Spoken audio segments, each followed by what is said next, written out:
Today we catch up with Brian Herbertson, an award-winning brewer of beer located in Los Angeles.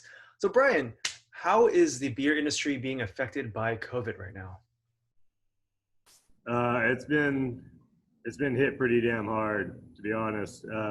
Breweries are basically only able at current only able to sell to go beer unless they have a bona fide kitchen like a brew pub, like a built-in permanent kitchen. And then those guys can do on premise but outdoors, so basically same thing as restaurants. And with restaurants being like limited capacity to what they were prior to COVID, and like bars being closed, breweries basically just have all had to pivot to selling like off-prem, so like bottle shops, liquor store, that type of thing. And then they try and do some to-go stuff through their own site, but it's pretty hard.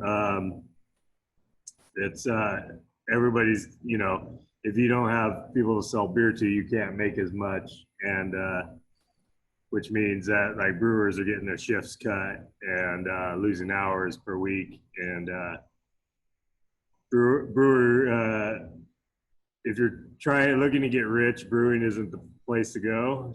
So like brewers are already kind of like not really getting paid super great, and when you're working say like half time or sub full time, it can sting a lot. There was actually a can shortage, like an aluminum can shortage, between the tariffs on Chinese aluminum and just the increase. Like all of a sudden, everybody's got to fill cans, so they weren't really ready for that, of course. So there was like a backlog of orders on stuff, and there was a shortage and this and that, and a lot of the small guys, if you're not ordering quantity, you're a small fish. Like the vendors are going to go after where they're going to get, make their money at. So yeah, there's a lot of different. It's kind of like a domino effect where it affects different stuff, and even vendors like suppliers for breweries for like hops, malt, stuff like that.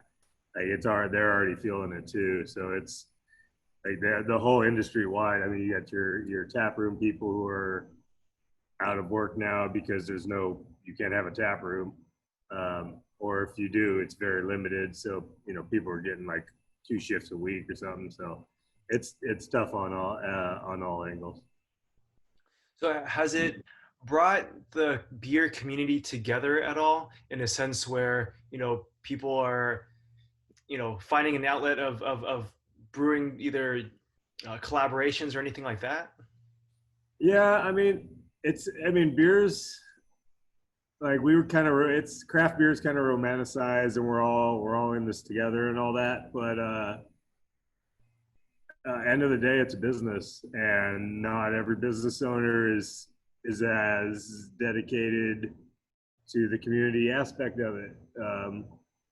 For the most part, yes, everybody's trying to help each other out. I know, especially out here in LA, through the Brewers Guild.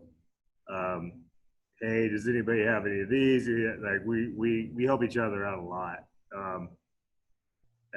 But yeah, inevitably, especially when you're looking at it like nationally, there's some that's just where they've just gone cutthroat. But a lot of that is because a lot of people kind of saw brewing as like a get rich quick thing, which I don't understand how that happened, because it's definitely not a like, oh, here, I threw this brewery in this building, where's my money? Like, where's the millions of, like, it doesn't work that way.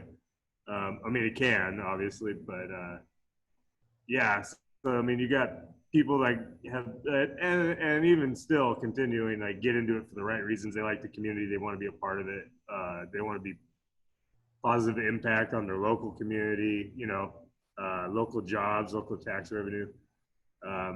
But then you got those that are just kind of basically just like venture capitalists and just like see this as a, oh, this is a booming industry. Well, yeah, but like, you know, so it's probably like most other industries, but overall, like people are helping out a lot, and very supportive. And yeah, I mean, LA is especially like very tight knit. So there hasn't been any real like friction between like companies because I mean, you know, at the end of the day, we are competitors, but rising tides, you know, all the boats float. That I'm not saying that expression right, but you know what I'm talking about. Um, you know, so that overall, like especially in Los Angeles, it's positive. Mhm. How are you maneuvering through it? Are you, trying out different recipes or anything like that? My situation was kind of weird because basically I'm in a brew pub, but there we're like a mom and pop chain of like 6 locations. So I had like a brew pub set up, but I was to supply beer for all 6 locations. And the rest of them were down by the beach. So like during the summer, I'd just be living down here 6, 7 days a week working because our setup's pretty small. Um, and you know, initially with the initial shutdown in March, I ended up we had a bunch. We're getting ready for our busy season, so like we had a ton of beer on hand, and I ended up bottling it all off, and we were selling as well, this was back when restaurants could only do to go stuff, but you could sell to go beer and to go cocktails and all that. And so I was just bottling everything off, and we don't have a canning line here, but we can bottle. So I was bottling, and that's when everyone was pivoting to off premise or to go style sales. That's basically all we had. And honestly, LA County is probably going to be back there within the next week or two, it looks like.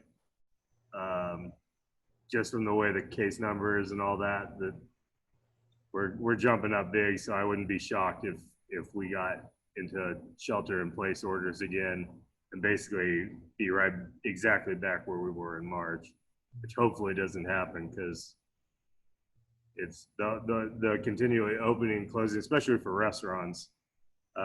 When you figure like shelf life of like fresh food, you know, they have to, it's basically like opening a new restaurant. If you, all right, well, we're open again, you know, like when they reopen, okay, we have to buy everything again because we've been closed since March. Like you're not throwing 4-month-old hamburgers on the grill or something, you know what I mean? Like, I hope not at least. But so you gotta, and like, so all those ingredients, like, you don't, I mean, it doesn't seem like a lot, but like, at least like for us, we're kind of a scratch kitchen, and like a reboot for each location was just like enormous food costs. And then you don't know what to budget for. You know, restaurants run pretty thin margins, and you don't, so like if you can't get your ordering like pretty tight, like you either run really short or you have like all this stuff extra that's going to go bad, and now you're, I don't know, trying to whip up like a special of the day or like just trying to use it in something. So it's pretty rough. And with the back and forth, like it's just gonna be hard. It's hard on businesses. Me personally, I think we opened up too soon. Back when we started opening, when Newsom started opening things up, I think we should have waited until like we had just basically leveled off. We didn't like tapered off at all. And I get it. Like he held out. The state went broke, and they, you know, state wants their tax money. so, um, so like I get why they did it, but like you could just tell, like, okay, and then like different counties are doing different things. Orange County is kind of like the Wild West, and you got people that live and work in LA and Orange County that, you know, they live in one county working together, or vice versa. So you got all this cross pollination, cross contamination, whatever you want to call it, and yeah, just without a unified like approach, it was always we were always going to be doomed, in my opinion. And now, the whole country's seeing it. So moving forward, how do you see the independent beer industry, like, you know, in the future coming out of this? There's going to be a lot of closures. There's going to be a lot of places shutting down, unfortunately. But like a lot of the people that were barely making it work are going to be done for. Um, I mean, it's commercial food manufacturing essentially. So like when you're talking about, oh, we'll get a canning line, you're talking, I mean, at minimum 50 to 100 grand, up to 500,000 for a line. And, lead time is going to be 6 to 12 weeks, maybe, depending where you're getting it from. And if you're already just struggling to like pay the rent and keep you gotta be able to buy malt and hops so you can actually make product. And if your supply chains are like locked up because you can't pay or because whatever, there's a shortage of cans or whatnot, like you get like kind of stuck and you can't just sit on beer forever. We had to dump 15, 20 barrels of beer, which is about 40 kegs, like the big kegs, uh, worth of beer because it just like we couldn't get it out fast enough. You know what I mean? Through bottling. We just sell at our locations. We don't go around to all the like liquor stores and all that. So like our markets was pretty small. So just because it aged out and trying to adhere with quality, we just dumped it. And it's a bummer, but like it's I'm not gonna sell bad beer, so or old beer. Like, hey, the plague came, but buy this old stuff. Like, you don't want to do that. So yeah. So I mean, it's rough. Like, it'll be all right. There was always going to be with the number of breweries opening up. I think before COVID, we were closing in on 10,000. Like we were like 9,000 something, I think. So there was already like always going to be a bubble to the industry, which would have resulted in 10-15% contraction as far as like operating businesses. But I never thought it was going to be like a plague that did it. That was not on my bingo card. I just figured it'd be oversaturation of the market, and like, okay, well, it's like Darwinian theory. The weak ones fall off, and these guys, grow bigger. So it'll be all right. Like there'll be a lot of breweries around still, but yeah, some of the smaller guys won't be able to deal with it. Do you see of home brewing being more popular? Yeah, homebrewing's got a lot more popular just over the years, just as like craft beer has. But honestly, like just kind of homesteading hobbies like that in general during COVID have like jumped up a lot.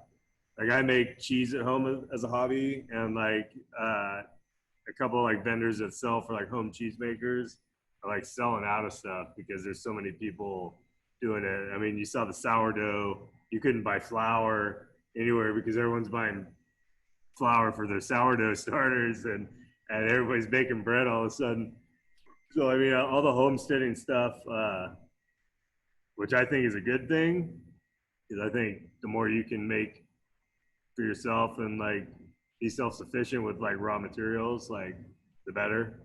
So like people are gardening, like CSA boxes from local like farms like jumped up a lot, like subscriptions jumped up a lot, which is killer because you're helping farms that are like 50 within 100 miles, I'd say within 50 miles.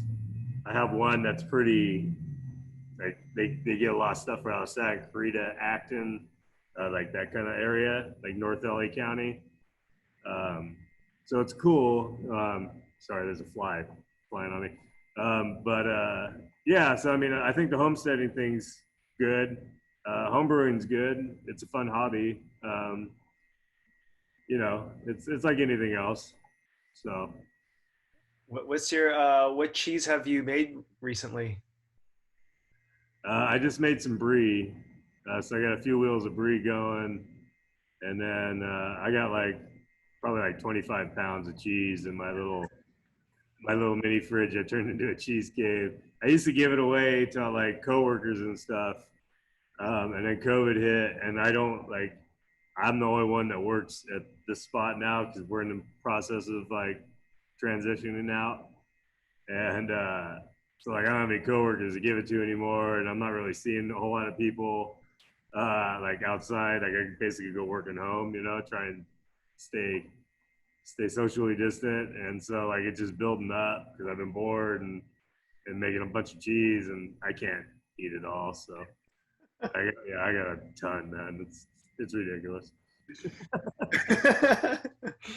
Well, lastly, you've toured with bands around the world, like internationally.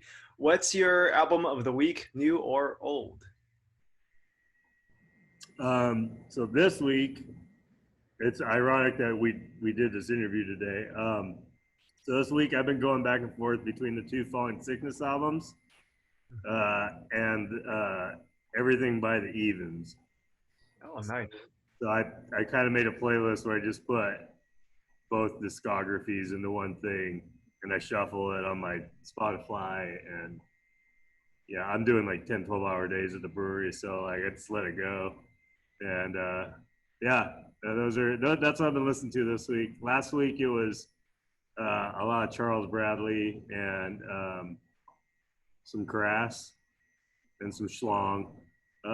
So it's just a weird trio to put together, but that's how my brain works. So, uh, so yeah, I try and keep it. I rotate like the old classics and try and keep up on some new stuff. And yeah, you know, Cool. Cool, man. Well, Brian, thank you so much. It was good talking with you, and I hope to see you soon. you too, Elliot. Thanks, man.